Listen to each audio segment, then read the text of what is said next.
সুপ্রিয় দর্শক শ্রোতা ভাই বোন, মসজিদুল আকসা বা বাইতুল মাকদিস, যে মসজিদটিকে আমরা অনেকে বাইতুল মুকাদ্দাস বলে থাকি, এই মসজিদটি সারা বিশ্বের সকল মত পথ, সকল চিন্তা এবং আদর্শের মুসলমানদের কাছে কেন অনেক বেশি গুরুত্বপূর্ণ এবং তাৎপর্যপূর্ণ, আজ আমরা সে বিষয়টি আলোকপাত করবো ইনশাআল্লাহ তাআলা। প্রিয় দর্শক, সারা বিশ্বের সমস্ত মুসলমানদের কাছে বাইতুল মাকদিস অন্য যে কোনো সাধারণ মসজিদের চাইতে বিশেষ মর্যাদাপূর্ণ হওয়ার 7টি কারণ আমরা খুঁজে পাই কোরআন এবং হাদিস থেকে। তখন থেকে সর্বপ্রথম যে কারণটি উল্লেখ করতে চাই তা হলো, গোটা কোরআন জুড়ে আল্লাহ রাব্বুল আলামিন শুধুমাত্র 2টি মসজিদের নাম বিশেষভাবে স্পষ্ট করে এবং পৃথক করে উল্লেখ করেছেন। তার একটি হলো মক্কায় অবস্থিত মসজিদুল হারাম, আর অপরটি হলো ফিলিস্তিনে অবস্থিত মসজিদুল আকসা।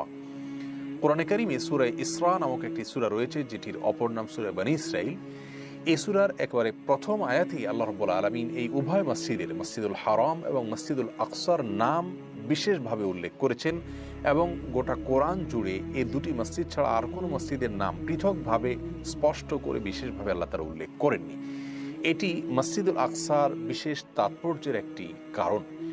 দ্বিতীয় কারণ হলো, মসজিদুল আকসা এটি পৃথিবীর ইতিহাসে দ্বিতীয় মসজিদ। নবী করিম সাল্লাল্লাহু আলাইহি ওয়াসাল্লামকে জিজ্ঞাসা করা হয়েছিল যে সর্বপ্রথম পৃথিবীতে কোন মসজিদটি নির্মাণ করা হয়েছিল। নবী আলাইহিস সালাম জবাবে বলেছেন মসজিদুল হারাম, যেটি মক্কায় অবস্থিত। এরপর তাকে জিজ্ঞাসা করা হয়েছিল তারপরে কোনটি নির্মাণ করা হয়েছে, তখন তিনি বলেছিলেন মসজিদুল আকসার কথা। তাকে আরও জিজ্ঞাসা করা হয়েছে এই উভয় মসজিদের নির্মাণের মধ্যে সময়ের ব্যবধান কত বছরের ছিল, তখন তিনি বলেছিলেন 40 বছরের কথা। তার মানে মক্কার মসজিদুল হারাম নির্মাণের 40 বছর পরে ফিলিস্তিনের মসজিদুল আকসা বা বাইতুল মাকদিস এই মসজিদটি নির্মাণ করা হয়েছিল। কারা এটি সর্বপ্রথম নির্মাণ করেছেন সে বিষয়ে নানা রকম বক্তব্য ইতিহাসের কিতাবসমূহে এবং হাদিস গ্রন্থসমূহে রয়েছে। তন্মধ্য থেকে সবচেয়ে প্রসিদ্ধ এবং গ্রহণযোগ্য মত হলো আদিপিতা আদম আলাইহিস সালাম স্বয়ং তিনি মসজিদুল হারাম নির্মাণ করেছেন সর্বপ্রথম, এবং মসজিদুল আকসাও তিনি অথবা তার কোনো সন্তান নির্মাণ করেছেন। পরবর্তীতে তার সে ভিত্তির উপর মসজিদুল হারামকে নতুন করে দাঁড় করিয়েছিলেন ইব্রাহিম আলাইহিস সালাম, আর মসজিদুল আকসাকে নতুন করে আবার গড়ে তুলেছিলেন আল্লাহ নবী সুলাইমান আলাইহিস সালাম। তাহলে মসজিদুল আকসা অনেক বেশি গুরুত্বপূর্ণ হওয়ার দ্বিতীয় কারণ হলো পৃথিবীর ইতিহাসের এটি দ্বিতীয় মসজিদ। তৃতীয় কারণ হলো মসজিদুল আকসা সেই বিরল মসজিদ যে মসজিদটির আশেপাশে পৃথিবীর ইতিহাসের বেশিরভাগ নবী রাসূলগণ, বিশেষ করে বনী ইসরাঈলের বেশিরভাগ নবী রাসূলগণ জন্মগ্রহণ করেছেন, বেড়ে উঠেছেন। এই মসজিদের ইমামতের দায়িত্ব পালন করেছেন বহু নবী রাসূলগণ। তাদের মধ্য থেকে জাকারিয়া আলাইহিস সালামের নাম তো স্পষ্ট করে কোরআন উল্লেখই রয়েছে। ঈসা আলাইহিস সালাম সহ আরও বহু নবী রাসূলগণ এই এলাকাতে তারা আগমন করেছেন এবং এই মসজিদটি সালাত আদায় করেছেন ও ইমাম হিসেবে দায়িত্ব পালন করেছেন। এটি মসজিদুল আকসার বিশেষ তাৎপর্যের একটি কারণ। চতুর্থত, আমাদের প্রিয় নবী সাল্লাল্লাহু আলাইহি সাল্লামের যে মেরাজ হয়েছিল, ইসরা হয়েছিল, ইসরা এবং মেরাজের গুরুত্বপূর্ণ একটি স্টেশন হিসেবে আল্লাহ রাব্বুল আলামিন এই মসজিদুল আকসাকে ব্যবহার করেছেন, এবং যেটি কোরআনে কারিমে সূরা ইসরা বা বনী ইসরাঈল নামক সূরার প্রথমে আল্লাহ তাআলা আলোকপাত করেছেন যে মসজিদুল হারাম থেকে প্রিয় নবী সাল্লাল্লাহু আলাইহি সাল্লামকে আল্লাহ তাআলা রাতের বেলায় ভ্রমণ করিয়ে মসজিদুল আকসায় এনেছিলেন। এই মসজিদটি অনেক গুরুত্বপূর্ণ হওয়ার একটি প্রমাণ যে আল্লাহ তাআলা তার রাসূল সাল্লাল্লাহু আলাইহি সাল্লামকে বিশেষভাবে এবং অলৌকিকভাবে এক রাতে মসজিদুল হারাম থেকে মসজিদুল আকসায় এনেছিলেন এবং এটি ভ্রমণ করিয়েছিলেন। শুধু তাই নয়, এখানে বিভিন্ন নবী রাসূলদেরকে আল্লাহ রাব্বুল আলামিন হাজির করেছেন অলৌকিকভাবে, এবং তাদের ইমামতি করেছেন প্রিয় নবী সাল্লাল্লাহু আলাইহি ওয়াসাল্লাম। এটিও মসজিদুল আকসা মুসলমানদের কাছে অনেক বেশি তাৎপর্যপূর্ণ হওয়ার একটি কারণ। 5 নম্বর কারণ হলো মসজিদুল আকসা মুসলমানদের প্রথম কিবলা।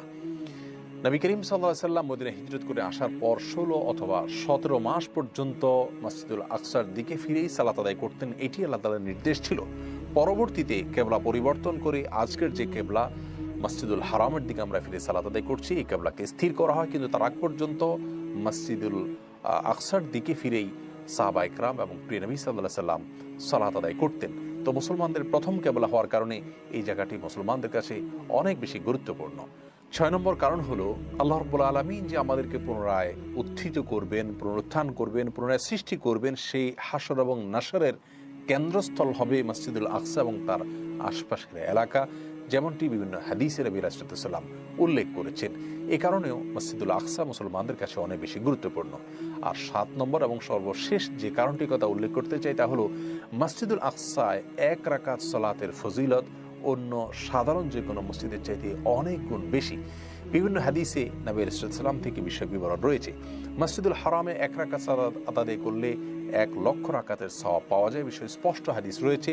আর মদিনার মসজিদে নববীতে 1 রাকাত সালাত আদায় করলে কোনো কোনো বর্ণনা অনুযায়ী 50,000 রাকাতের সওয়াব হবে।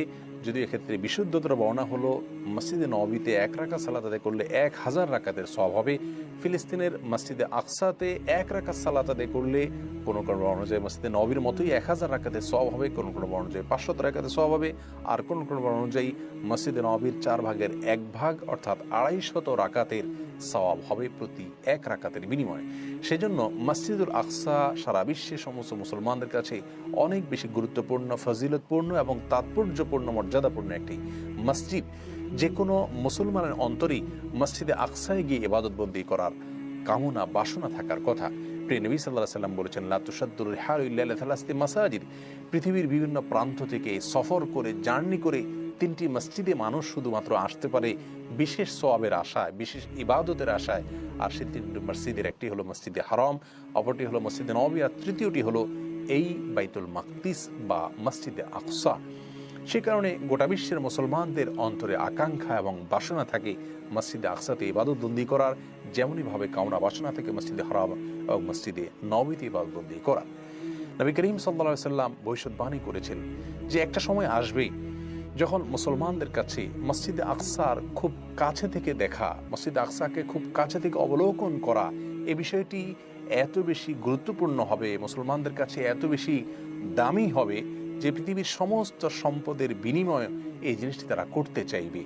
আজ যেন আমরা সেই সময়টি পার করছি। প্রিয় দর্শক, দিন যত যাচ্ছে, যত গড়াচ্ছে, ততই যেন মসজিদে আকসাকে খুব কাছে থেকে দেখা, মসজিদে আকসায় গিয়ে ইবাদতবন্দি করাটা আমাদের জন্য কঠিন থেকে কঠিনতর হয়ে উঠছে, এবং যত কঠিন হচ্ছে ততই আমাদের আগ্রহ আরও বেড়ে যাচ্ছে। আল্লাহ রাব্বুল আলামিন মসজিদুল আকসাকে অভিশপ্ত ইহুদিদের কবল থেকে মুক্ত করে দিন। ফিলিস্তিনবাসীদেরকে আল্লাহ রাব্বুল আলামিন স্বাধীনতার স্বাদ এনে দিন। আবারও যেন গোটা বিশ্বের মুসলমানরা উন্মুক্তভাবে মসজিদুল আকসায় গিয়ে প্রাণ খুলে ইবাদতবন্দি করতে পারেন, সেরকম তৌফিক আল্লাহ তাআলা আমাদের সকলকে দান করুন। আসসালামু আলাইকুম ওয়া রাহমাতুল্লাহি ওয়া বারাকাতুহু।